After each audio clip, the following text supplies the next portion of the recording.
Hello everyone, this is Nidhi Goyal, Assistant Professor in KIET Group of Institute. Today in this video, I'll be telling you about the Hyperledger in blockchain. So what do you understand by the Hyperledger? So Hyperledger is a permission blockchain. It is totally based on the public blockchain where another peer which is not in the part of the network cannot come directly and be the part of the network because that particular peer needs a permission.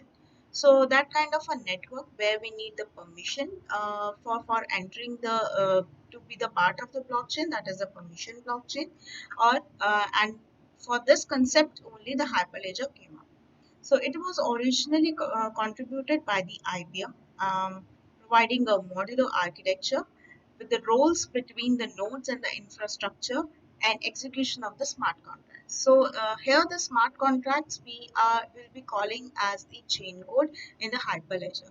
Usually the smart contracts is the word which we use in the public blockchain. But in the Hyperledger, the same work what smart contracts do, the same thing chain codes do. So we are calling it as chain code here in the Hyperledger permission blockchain.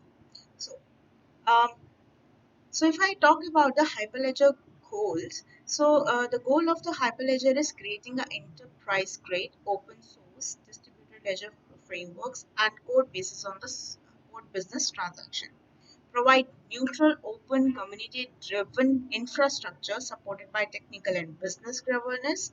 Build technical communities to develop blockchain and shared ledger POCs, use case, field trails, and deployments.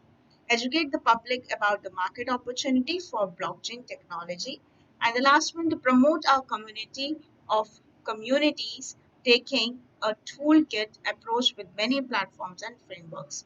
So, in a nutshell, if I talk about the importance of the Hyperledger is, as I already told, the main goal of this Hyperledger is to make it a private network, not like a public blockchain that we have already studied about the Bitcoin, where every person can interact or can be a part of the network, which obviously um, can lead to a the transparency and the other things. So it can be a tap also. It can be you cannot make it a private conversation within the organization.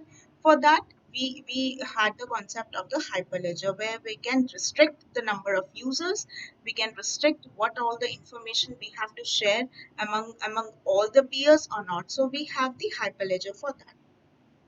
So here the components of the Hyperledger are, of course, the distributed ledger. Ledger is something which we call as a database here, where all the data has been recorded about all the transactions happening in the network.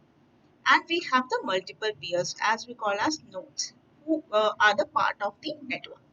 And the smart contracts, as we are calling it as here, is a chain code that maintain the transaction logic. So, if I talk about the components, so components, yes, we have this thing distributed ledger, we have peers, we have smart contracts. If I talk about how the Hyperledger network is all about, how it works, so let me take you to here. Let's say, for example, we have a four peers in a network, right? So, if we have a private blockchain, as we are talking about the Hyperledger. So if any transaction happen between A and C, so of course B would be knowing and D also be knowing because they are the part of the private blockchain. So everything will be a transparent and every transaction will be um, stored in a transaction log, or we are calling it as a ledger here, right? So what happened when A and B are the two competitors, and A want to to do some transaction to D, but A also wants that B should not know what all the transactions has been done to D. So what can be done in this case?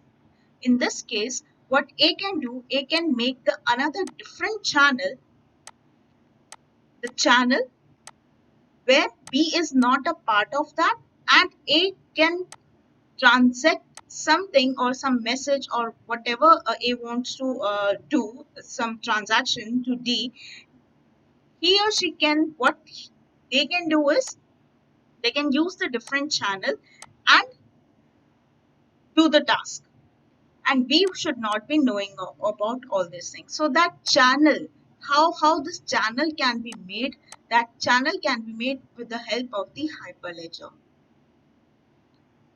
So here, if A is a part of this network also and this network also, so A will be having the two ledgers, L1 and L2. L1 for the network of for this where A, B, C, D are the part, and for the ledger 2 where A and D be the part. There can be a X peer which can be the part of this channel. So the X can hold the ledger as L2 here. So whatever the transaction has been made from A to D, so X will be knowing if this channel has been used. So this is a small concept in the hyperledger. And also when we talk about this ledger, so ledger is basically of two types. One is the world state and another is the transaction log. So ledger is maintained in two things. We have world state and the transaction log. All the current transaction, whatever the current transaction is happening in the network, all that transaction will be stored in the world state. And when we talk about the transaction log holds the complete history, the history of the transaction. The world state, only the current transactions. Transaction log holds the complete history of the transactions. So that is the difference between the world state and the transaction log, which is a part of the ledger. So ledger, we are calling it as a small database, I can say, a record keeping,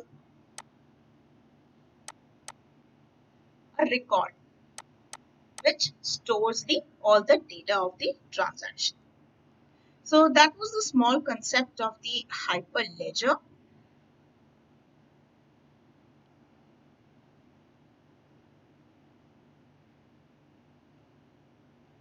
So if you have any doubt, you can mail me or you can write me comment over there.